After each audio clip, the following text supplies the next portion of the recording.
खुलुमबाय गोजोन फुंबिलि बयनिसिमबो गिबियावनो दैमारि बड' निउस चेनेलनिफ्राय नोंथांमोनखौ बरायनानै लाग्रोनाय जाबाय। दिनै आं गोदान भिडिअ लानानै फैलायबाय। मिजिंथियो नोंथांमोना आंनि भिडिअखौ जोबजासिम नायलांगोन। भारतनि सा-8 आजिरा मोननाय नेभि अफिसारखौ काटार हादोरा फासिनि साजा फोसावबाय। भारत हादोरनि सा-8 आजिरा मोननाय नेभि अफिसारफोरखौ थांनाय 8 दाननि सिगांनो काटार हादोरनि खौरां खावनाय बायदिनि दाय होनानै काटार पुलिस बिफाना हमदोंमोन आरो 8 दाननि सिगांनिफ्रायनो जोबथेसालियाव जोबथेनाबो दोनदोंमोन। मैया बेनि जोबथा रायखौ काटार बिजिरसालिया खौरां खावखोमानायनि दाय साजायना सा-8 खौबो फासिनि साजा फोसावो। दा बे जाथायनि फारसे भारत सोरखारा नोजोर होनायजों लोगोसे सा-8 अफिसारनि नखरजों कन्टेक्ट खालामगासिनो दं। फैगौ समाव भारत सोरखारनि फिनजाथायखौ नुनो मोनगोन। दा भारत सोरखारा बेनि सायाव जेबो फिनजाथाय होथ'वाखै। मोनथिनो मोननाय बादिब्ला सा-8 आजिरा मोननाय नेभि अफिसारफोरनि मुंफोरा फारियै captain Navjeet Singh Gill, captain Birendra Kumar Verma, captain Saurabh Bhajij, commander Amit Nagpal, commander Purnendu Tiwari, commander Sugunakar Pakkala, commander Sanjeev Gupta आरो सेलर राजेश। बिथांमोना काटारनि Al Dahra global technologies and consultancy services कम्पानियाव खामानि मावोमोन। बिथांमोननि बैसोआ गासैनाबो 60 बोसोरनि बांसिन जागोन होननानै फोरमायदों। बर' हारिनि थाखाय गोजोनथाव खौरां दि सासेबाव बर' फिसाया गोग्गाथाव बान्था देरहासार जानो हादों। बाक्सा जिल्लानि सिङाव थानाय बरमा हालामनि खोरोमसार बसुमतारी बिथाङा इन्डियान एडुकेसन एवार्ड 2023 खौ देरहासार जानो हानानै ओनसोलजों लोगोसे बर' माहारिनि थाखाय गोग्गानाय लाबोनो हादों। बिथाङा बर' खुगा थुनलाइनि अजा सुकुमार बसुमतारी आरो रेणु बसुमतारीनि नैथि फिसाज्ला आरो बिथाङा 1995 मायथाइनिफ्रायनो सासे फोरोंगिरि महरै खामानि मावबोबाय थादों आरो आथिखालाव बिथाङा आलोकजार गुदि फरायसालिनि गाहाय फोरोंगिरि। खोरोमसार बसुमतारी बिथांखौ जयपुरनि हाइपेट्स मेडिया एन्ड प्रमोशन प्राइभेट लिमिटेडआ 2023 मायथाइनि थाखाय इन्डियान एडुकेसन एवार्डखौ होनो सायख'दों। फोरमायनाया गोनांदि बिथाङा दिनैसिम गांस्नि बर' रावनि बिजाब लिरनानै बर' थुनलाइ जौगानायाव गोबां बिहोमा होबोनायजों लोगोसे बिथाङा बर' रावनि बड'सा, हायेननि रादाब, सानसेयारि बड'लेण्ड इंखं रादाब बिलाइयाव खौरां लिरनायजों लोगोसे बायदि बायदि रोखोमनि समाजारि थासारिफोरखौबो रेबखांनानै समाजाव फोसावनानै होनो हादों। जथाय हादोर आमेरिकायाव मोनसे गुलि गावग्लुंनाय गिख्रंथाव जाथाय सोमजिदों जेराव सासे सुबुंनि जेरै-मेरै गुलि गावनायाव सा 22 सुबुङा जायगायावनो जिउ गोमादों आरो गोबां सुबुंफोरा गोब्राब जोखोम जानानै जिउजों देहा फाहामसालियाव जुजिगासिनो दं। मोनथिनो मोननाय बादिब्ला आमेरिकानि लेविस्टिन होननाय जायगायाव बे जाथाया सोमजिदों। सासे सिलाइ लानाय सुबुङा लेविस्टिन नोगोरनि बलिं एलि बारआव जेरै हायो एरैनो सुबुंफोरखौ थांखि लाना गुलि गावग्लुंदों। बे गुलि गावग्लुंनाय जाथायाव सा 22 सुबुंफोरा जिउ गोमानायजों लोगोसे सा 60 सुबुंफोरा गोब्राब जोखोम जादों होननानै बुंदों। गुलि गावग्लुंनाय सुबुंखौ लेविस्टिन नोगोरनि पुलिस बिफाना फोरमायनाय बादिब्ला 40 बोसोर बैसोनि रबार्ट कार्ड होननानै फोरमायदों, जाय मेलेमारि जेंनानि थाखाय इउएस मिलिटारिनिफ्राय आजिरा मोननाय सासे रौनिया। दा बिथाङा जाथायसालिनिफ्राय खारखोमानानै दं होननानै मिन्थिदों। रबार्ट कार्डखौ दा लेविस्टिन पुलिस बिफाना नागिरगासिनो दं आरो ओनसोलनि रायजोफोरखौ गावबा गावनि न'नि सिङावनो हाबनानै थानो खावलायदों। फोरमायनाया गोनांदि बेबादि जाथाया आमेरिकायाव गिबि खेब नङा। बिनि सिगांबो खनब्रै बेबादि गुलि गावग्लुंनाय जाथाया जादोंमोन जेराव गासै 50 जनसो सुबुंफोरा जिउ गोमानो गोनां जादोंमोन। बेफोरबादि जाथाया आमेरिकायाव जानायनि गुबै जाहोनानो जादों हादोरनि सिङाव गासैबो गावनि रैखाथिनि थाखाय नखराव सिलाइ लाखिनो हानायनि मोनथाय दं। बिनिखायनो बेफोरबायदि जाथाया जानो मोनदों होननानै फोरमायदों। बारग' एनडिएभि सोद्रोमाफोरनि दुखु-दाहा आरो जिउ जारिमिनखौ सोर बुजिनो हानो, जाय बिथांमोना रांखावरि आरो आयेननि नाख्रेबजानायजों भुगिनांदों, बिथांमोनासो बुजिनो हागोन। बर' हारिनि थामोनथा आरो संरैखाथिनि थाखाय आखायाव हाथियार दैनानै सोमावसारग्रा बिथां बारग' एनडिएभिफोरा गोबां रांखावरिनि जेंनाजों भुगिनो गोनां जानानै दं।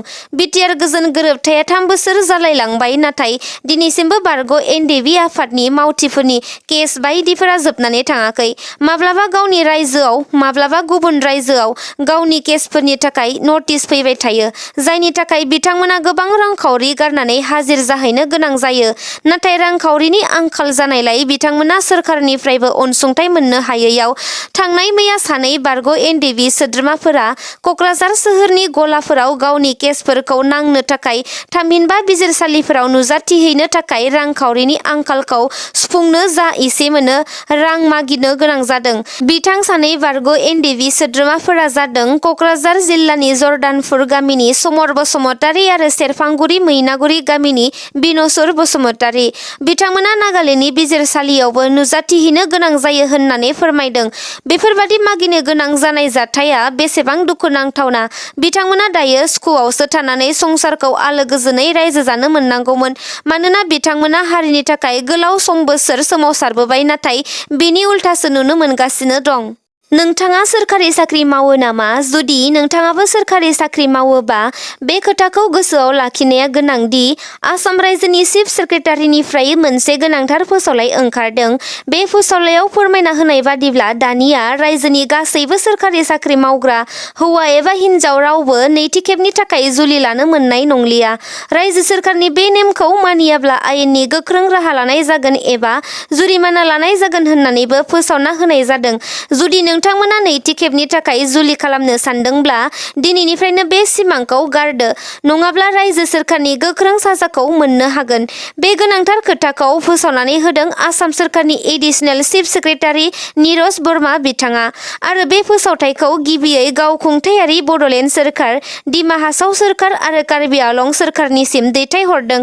जुदि नोंथांमोना नैथि खेबनि थाखाय जुलि लानो सानदोंब्ला एबा हौवा एबा हिन्जाव गदाय लानो सानदोंब्ला गिबियाव नोंथांमोना आसाम सोरखारनिफ्राय गनायथि लाग्रोनो नांगोन होननानै फोरमायदों। फैगौ दाननि 25 नबेम्बर खालारखालि राजस्थान बिधान सभानि बिसायख'थिया जानो थांगासिनो दं। बिनि सिगांनो कंग्रेस दोलोनिफ्राय गोबां गिदिर गिदिर बाथ्रा रायजोफोरनो फोसावना होनायखौबो नुनो मोनगासिनो। बेबादिनो थांनाय मंगलबारखालि गोहोआव थानाय राजस्थाननि गिबि मन्त्रि अशोक गेहलट बिथाङा मिरु कंग्रेस दोलोनि गाहाय नेहाथारि प्रियंका गान्धीनि नुजाथिनायाव मोनसे गिदिर सुबुं गौमा हाबाफारि लादोंमोन, जेराव बिथाङा राजस्थान रायजोनि रायजो राजाफोरजों लोगोसे रायजोफोरनि थाखाय गिदिर गिदिर माखासे गोनांथार बाथ्राफोरबो फोसावनानै होदों। बिथांमोना फोसावना होनाय बादिब्ला राजस्थानाव फिन खनसेबाव कंग्रेस दोलोनि सरकार फैफिनोब्ला रायजोनि गंफ्रोमबो नखरनि आइजोफोरनो दानफायाव 10,000 रां होनाय जागोन। गेस सिलिन्डारखौ 500 राङावनो मोननो हागोन। बेसेन नाङाजासे जेरावबो फरायनो खाबु मोनगोन। रायजोनि बेखार लाइमोन सेंग्रा सिख्लाफोरखौ गोदान बिथांखि लाबोनानै खामानि होगोन आरो माखासे गोबां बेफोरबादि खौरांफोर फोसावदों बिथाङा। बेजों लोगोसे बिथाङा बुंबावनाय बादिब्ला बेफोर गासैबो सुबिदाफोरखौ राजस्थान रायजोआवल' नङा, जाय रायजोआव बिधान सभा बिसायख'थि जानो थांगासिनो दं, बेफोर रायजोआवबो कंग्रेस दोलोखौ देरहा होनानै मिरुआव बिजेपि सोरखारखौ बोखारनो हायोब्ला आरो कंग्रेस दोलोआ सोरखार दानो हाफुङोब्ला बै रायजोनि रायजोफोराबो बेफोर गासैबो सुबिदाखौ मोननो हागोन होननानै बुंदों बिथां गिबि मन्थ्रिया। इजराइल आरो हामासनि गेजेराव जानाय दावहाया दिनैसिम 21 सान जालायबाय, नाथाय बे दावहाया जोबना थांनायनि लामा फारसे आगान सुराखै। फोरमायनाय बादिब्ला इजराइलनि 3 लाख आर्मिफोरा गाजा सिमायाव दावहा नांनो थाखाय थियारि जानानै दंखायो, नाथाय गाहाय मन्थ्रि बेन्जामिन नेतान्याहुनि बिथोन मोनिनि थाखाय दिनैसिमबो गाजायाव हाबना गाग्लोबनो खाबु मोनाखै।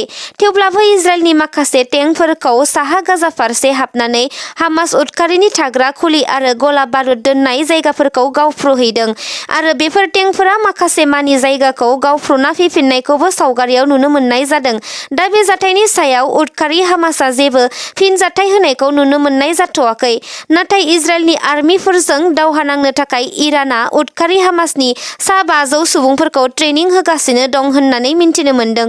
बेनि गेजेरावनो इजराइल हादोरनि एम्बासाडरआ भारत हादोरखौ उदखारि हामासखौ बेन खालामनो थाखाय खावलायहरदों, मानोना जथाय हादोर आमेरिका, कानाडा, अस्ट्रेलिया आरो इउरप हादोरा बेनि सिगांनो हामासखौ उदखारि आफाद होनना बेन खालामखाबाय।